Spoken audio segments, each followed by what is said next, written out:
আমার সাথে পড়ুন, বিসমিল্লাহির রহমানির রহিম। আস্তাগফিরুল্লাহ রব্বি মিন কুল্লি যামবিন ওয়া আতুবু ইলাইহি লা হাওলা ওয়ালা কুওয়াতা ইল্লা বিল্লাহিল আলিয়্যিল আযীম।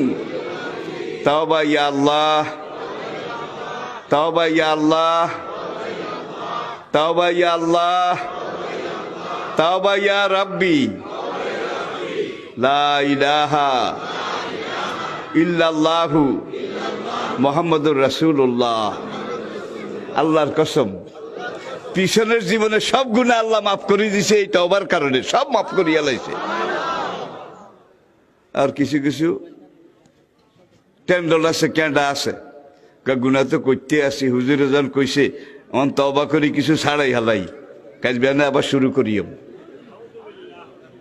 এদের তওবা কবুল হবে না। মনে রাখতে হবে তওবা করছি শাসা হলে হালা কইছি